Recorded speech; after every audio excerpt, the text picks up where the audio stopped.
रतनगढ़ शहर पर चंद्रगुप्त नाम का राजा राज करता था। उसके 4 बेटे थे जो बड़े बहादुर और प्रतापी थे। उसके सब बेटों में बड़ा बेटा मदन सेन सबसे वीर और सुंदर था।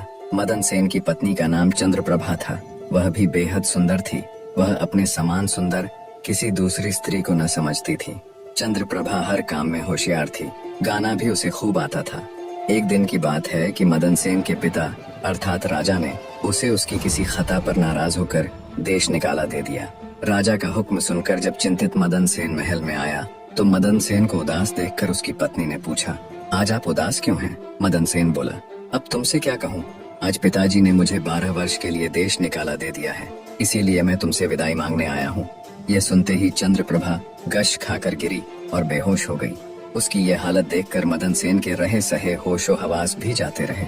वह सोचने लगा, मैंने बहुत बुरा किया जो अपनी पत्नी को सब कुछ बता दिया। मदन सेन ने जब चंद्रप्रभा पर गुलाब जल छिड़का तो उसे होश आया। होश में आकर चंद्रप्रभा ने मदन सेन से कहा, हे प्यारे, आप मुझ दासी को छोड़कर परदेश चले जाएंगे तो मैं आपके बिन कैसे जी पाऊंगी? मैं भी आपके साथ ही चलूंगी। तब मदन सेन ने कहा, तुम मेरे साथ कैसे चल सकती हो? क्योंकि परदेश में अनेक प्रकार के संकट भोगने पड़ते हैं और तुम नर्म व नाजुक गलीचों पर चलने वाली, महलों में रहने वाली उन दुखों को कैसे बर्दाश्त कर पाओगी? चंद्रप्रभा ने कहा, हे प्राणनाथ, महल के सुख आपके बगैर जंगल के दुखों से भी अधिक भयानक प्रतीत होंगे। इससे अच्छा तो यही है कि मैं भी आपके साथ ही चलूं। मदन सेन ने सोचा कि चंद्रप्रभा मेरे बगैर नहीं रह सकती, इसलिए मुझे यह शोभा नहीं देता कि इसको तड़पता छोड़कर चला जाऊं। बेहतर यह है कि इसे भी साथ ले चलूं। इस विचार के मन में आते ही मदन सेन ने अपनी पत्नी से कहा, अच्छा, तुम उदास मत हो, मैं तुम्हें अपने साथ ही ले चलूंगा। मदन सेन की बात सुनकर चंद्रप्रभा बड़ी प्रसन्न हुई और अपने पति के साथ जाने की तैयारियों में जुट गई। अगली सुबह चंद्रप्रभा और मदन सेन शहर से निकलकर एक जंगल में पहुंच गए। जब चलते चलते थक गए तो एक उचित जगह देखकर वे एक बरगद के वृक्ष के नीचे विश्राम करने लगे। वे बहुत अधिक थके हुए थे, अतः ठंडी हवा के झोंकों ने उन्हें नींद की वादी में पहुंचा दिया। मगर कुछ देर बाद ही एक सांप ने रानी को डस लिया। सांप के डसते ही रानी तड़पने लगी। मदन सेन की आंख खुली तो रानी को तड़पते देखा। सांप को जाते देखकर मदन सेन बेचैन हो गया। कुछ देर बाद रानी विष के प्रभाव से मर गई। मृत रानी को देखकर मदन सेन ऊंचे स्वर में विलाप करने लगा। उसका रोना धोना सुनकर जंगल के जीव जंतु गुर्राने लगे। मैं जीकर क्या करूंगा? इसी जंगल में प्राण त्याग दूंगा। ये मन में विचार कर वह रानी की लाश के पास से उठा और जंगल से लकड़ियां बीनकर इकट्ठी करने लगा। वह लकड़ियां इकट्ठी करता जाता और रो रो कर कहता जाता था, रानी की चिता में मैं भी जल जाऊंगा। संयोगवश शिव पार्वती जी पृथ्वी लोक का भ्रमण करते हुए उसी जंगल में आ पहुंचे। पार्वती ने जब मदन सेन के रोने की आवाज सुनी तो उन्हें बड़ी दया आई। उन्होंने शिव से कहा, हे प्रभु, कोई मानव हृदय विदारक स्वर में रो रहा है। उसके रोने से मेरा हृदय कांप रहा है। आप मुझ पर दया करके उसका दुख दूर कीजिए। पार्वती की बात सुनकर शिव ने कहा, हे प्रिय, मैं तुमको इसीलिए तो अपने साथ नहीं ला रहा था क्योंकि संसार में हर प्रकार के दुखी मनुष्य हैं। हम किस किस का दुख दूर करेंगे? तब पार्वती ने कहा, हे स्वामी, कुछ भी हो, इसका दुख तो आपको अवश्य ही दूर करना पड़ेगा। पार्वती की बात सुनकर भगवान शिव माता पार्वती को अपने साथ लेकर वहाँ आए जहाँ मदन सेन करुण विलाप कर रहा था। शिव ने मदन सेन से पूछा, तू क्यों रोता है? तुझको क्या दुख है? मदन सेन ने कहा, मैं आपको अपने दुख का हाल कैसे सुनाऊं? मुझे इतना दुख है कि यदि धरती फट जाए तो मैं उसमें समा जाऊं। मदन सेन की बात सुनकर भगवान शिव को दया आ गई और उन्होंने उससे कहा, तू हमसे बता कि तुझे क्या दुख है? तब मदन सेन ने कहा, महाराज, मैं रतनगढ़ के राजा चंद्रगुप्त का बेटा हूँ। मेरे पिता ने मुझको देश निकाला दे दिया, इसलिए मैं और मेरी पत्नी इस जंगल में आ गए। यहाँ आकर मेरी पत्नी सर्प के डसने से मर गई। अब उसका विरह मुझसे सहन नहीं हो रहा है, इसलिए मैं लकड़ियां एकत्र कर रहा हूँ ताकि अपनी प्यारी पत्नी के साथ ही जल मरूं। मदन सेन की ऐसी दुख भरी बात सुनकर शिव बोले, ऐ राजकुमार, संसार में आवागमन लगा ही रहता है। एक न एक दिन सबको शरीर छोड़कर जाना होता है। न कोई किसी के साथ आया है और न कोई किसी के साथ जाएगा। यदि तू जीवित रहेगा तो तुझे अनेक रानियां मिल जाएंगी, इसलिए तू मेरा कहा मान और देह त्यागने का विचार छोड़ दे। शिव के इन वचनों को सुनकर मदन सेन बोला, महाराज, आपने जो कुछ कहा वह सत्य है, किंतु ऐसी पतिव्रता पत्नी तो मुझे किसी भी जन्म में नहीं मिलेगी और न इसका वियोग मुझसे सहन होगा, इसलिए मैं इसके साथ ही मरूंगा। मदन सेन के हठ को देखकर महादेव जी बोले, राजकुमार, तेरी पत्नी की आयु 20 वर्ष थी जो इसने भोग ली। अब तो बस एक ही उपाय है, यदि तू अपनी आयु का कुछ भाग अपनी रानी को दे दे तो तुम दोनों की आयु बराबर हो जाएगी। यदि यह बात तुम्हें स्वीकार है तो रानी अभी जीवित हो जाएगी। शिव जी की बात सुनकर मदन सेन ने कहा, मुझे सहर्ष स्वीकार है महाराज। अब शिव ने मदन सेन के हाथ में पानी देकर उससे आधी आयु देने का संकल्प कराया और रानी के हाथ पैरों पर पानी डालने से पूर्व मदन सेन से कहा कि जब तुझे आवश्यकता हो तो यह संकल्प वापस भी ले सकता है। ज्यों ही संकल्प वापस लेगा त्यों ही यह रानी मर जाएगी। परंतु सावधान, रानी से यह बात मत कहना, किसी समय यह बात तेरे काम आएगी। ऐसा कहकर रानी पर जल छिड़क कर शिव पार्वती वहां से चले गए। उसी समय रानी उठकर बैठ गई और बोली, प्रिय, आज तो मैं बहुत सोई, आपने मुझे जगाया क्यों नहीं? मदन सेन ने कहा, तुम थकी मांदी थी, इसी कारण मैंने तुम्हें नहीं जगाया। अब वे दोनों आगे चल दिए। कितने ही दिनों बाद उन्हें एक बहुत सुंदर स्थान दिखाई दिया। वहाँ एक फकीर की कुटिया थी। जब वे दोनों वहाँ पहुँचे तो उन्होंने देखा कि एक सुंदर नौजवान फकीर बैठा हुक्का पी रहा है। वे दोनों थके हारे तो थे ही, अतः फकीर के पास बैठ गए। उसी समय राजकुमार ने रानी से कहा, रानी, मुझे प्यास लगी है, तुम कहो तो मैं जाकर कुएं से पानी पी आऊं, और अगर तुम्हें भी प्यास लगी हो तो तुम्हारे लिए भी लेता आऊंगा। यह सुनकर रानी ने कहा, मैं तो प्यासी नहीं हूँ, आप जाकर पी आइए। मदन सेन डोल व रस्सी लेकर कुएं से पानी पीने चला गया। उधर मदन सेन पानी पीने गया, इधर चंद्रप्रभा और फकीर की निगाहें चार हो गईं।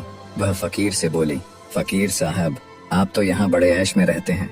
फकीर बोला, तुम भी यहाँ रहो और ऐश करो। चंद्रप्रभा कहने लगी, फकीर साहब, आपके साथ रहने को दिल तो कर रहा है, मगर मेरा पति मेरे साथ है, इसलिए मैं आपके साथ किस प्रकार रह सकती हूँ। फकीर ने कहा, किसी तरह अपने पति को कुएं में धकेल दो, फिर हम ऐश करेंगे। फकीर की बात सुनकर चंद्रप्रभा ने कहा, अच्छा, मैं ऐसा ही करूंगी। तभी मदन सेन पानी पीकर रानी के पास आया तो रानी कहने लगी, मैं भी प्यासी हूँ, मुझे भी पानी पिला लाओ। तब मदन सेन ने कहा, मैंने तुमसे पहले ही पूछा था, तब तुमने मना कर दिया था। खैर, अगर तुमको प्यास लगी है तो मैं अभी पानी लेकर आता हूँ। जब मदन सेन पानी लाने चलने लगा तो रानी कहने लगी, मैं भी तुम्हारे साथ चलती हूँ। फिर वह भी उसके साथ चल पड़ी। बेचारा मदन सेन तो उसके प्रेम में पागल हुआ पड़ा था। उसे नहीं मालूम था कि यह मेरे प्राण लेने चल रही है। जब मदन सेन कुएं पर जाकर डोल भरने लगा तो रानी ने पीछे से उसे धक्का देकर कुएं में गिरा दिया और खुद उस फकीर के पास आ गई। वह फकीर रानी को लेकर वहां से चलता बना और दोनों एक बड़े शहर में जाकर आनंद से रहने लगे। उस फकीर ने चंद्रप्रभा को थोड़े ही दिनों में ऐसा नाचना गाना सिखाया कि उसके समान नाचने वाली कोई नृत्यांगना उस शहर में दूसरी न थी।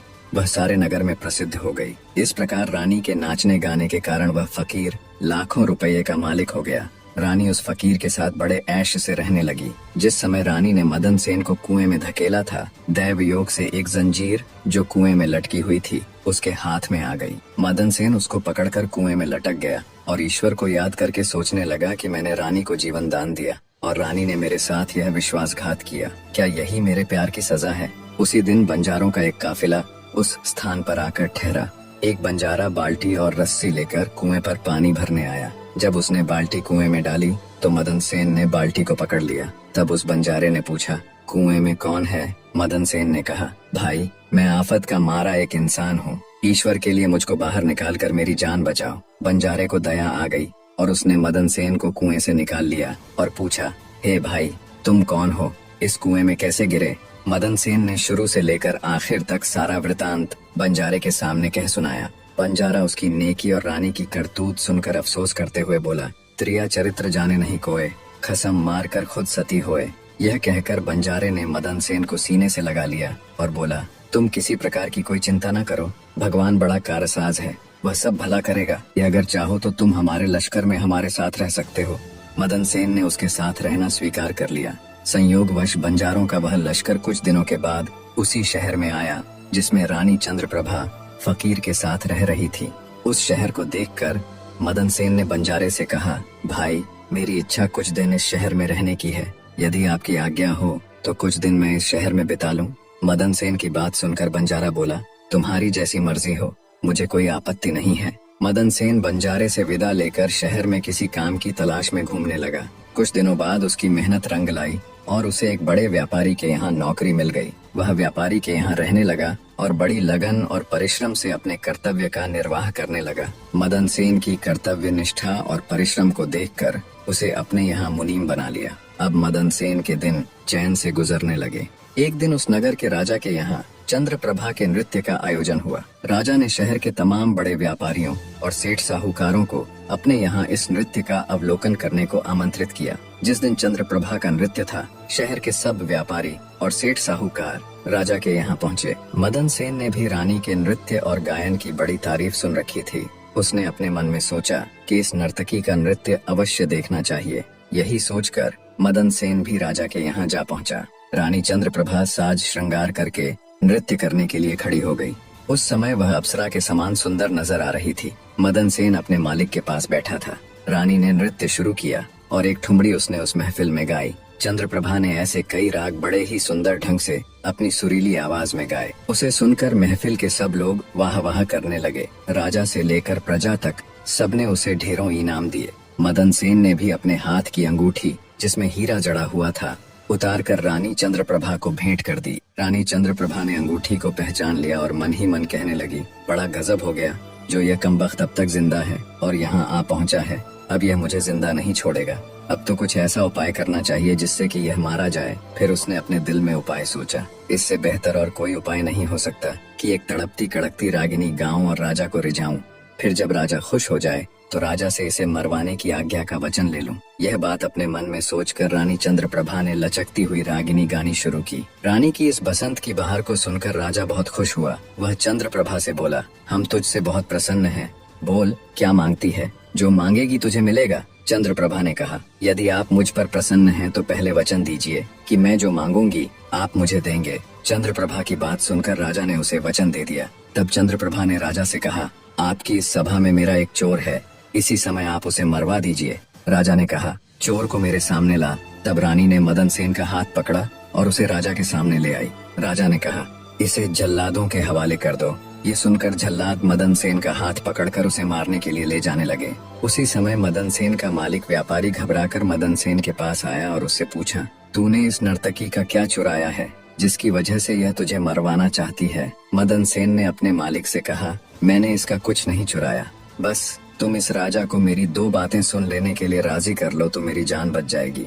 मदन सेन का मालिक यह सुनकर अपने साथी व्यापारियों और साहूकारों के पास आया और उन सब से मशवरा किया। उसने कहा, मित्रों, या तो राजा आज न्याय करे वरना हम सब इस शहर को छोड़कर चले जाएंगे। यह सलाह मशवरा करके सारे व्यापारी राजा के पास आए और कहने लगे, राजा साहब, हमारा मुनीम निर्दोष ही मारा जा रहा है। वो कहता है कि राजा ने मुझे मारने की जो आज्ञा दी है सो मुझे भी राजा की आज्ञा से मरना स्वीकार है, लेकिन मेरी दो बातें सुन ली जाएं। राजा ने व्यापारियों की बात सुनकर कहा, ठीक है, मुनीम को लेकर आओ। मदन सेन को लाया गया। राजा बोला, तुम जो कुछ भी कहना चाहते हो वह मेरे सामने कहो। मदन सेन ने कहा, मैंने क्या दोष किया है जिसके कारण आपने मुझे मृत्यु दंड दिया है। राजा ने कहा, तू इस नर्तकी का चोर है। ये सुनकर मदन सेन ने कहा, मैं इस नर्तकी का चोर नहीं हूँ, मैं तो इसका पति हूँ। यह मुझे कुएं में धकेल कर एक फकीर के साथ चली आई है। तब चंद्रप्रभा ने कहा, महाराज, मैं इस चोर झूठे को क्या जानूं कि यह कौन है। फिर मदन सेन बोला, राजा साहब, अगर यह मेरी पत्नी नहीं है तो जो कुछ चीज मैंने इसे रास्ते में दी थी यह मेरी वो अमानत मुझे लौटा दे। तब रानी ने कहा, मुझे स्वीकार है।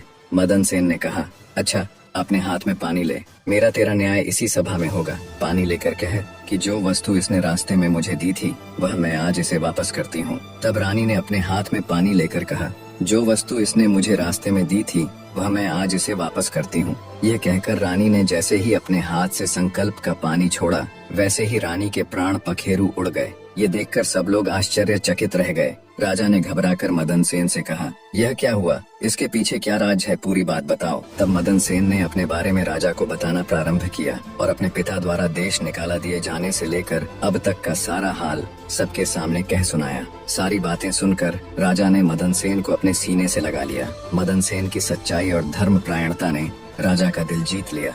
उसने खुश हो अपनी इकलौती पुत्री का विवाह मदन सेन के साथ कर दिया और उस फकीर को फांसी लगाने का हुक्म दिया। निष्कर्ष, इस प्रेरणादायक कहानी से हम मदन सेन और रानी चंद्रप्रभा की जीवन यात्रा के माध्यम से सत्य, धर्म और कर्म की महिमा को समझेंगे। मदन सेन, जो एक धर्मपरायण व्यक्ति है, अपनी सच्चाई और ईमानदारी के बल पर जीवन की चुनौतियों का सामना करता है। दूसरी ओर चंद्रप्रभा अपने झूठ और धोखाधड़ी के कारण अपनी विनाशकारी नियति को प्राप्त करती है। यह कथा हमें यह सिखाती है कि झूठ और अधर्म से कभी स्थायी सफलता नहीं मिलती। सत्य की राह पर चलने वाले को भले ही कठिनाइयां आए, परंतु अंततः सत्य और धर्म की विजय होती है। यह कहानी आत्मविश्वास, सच्चाई और कर्म की महत्ता को दर्शाती है।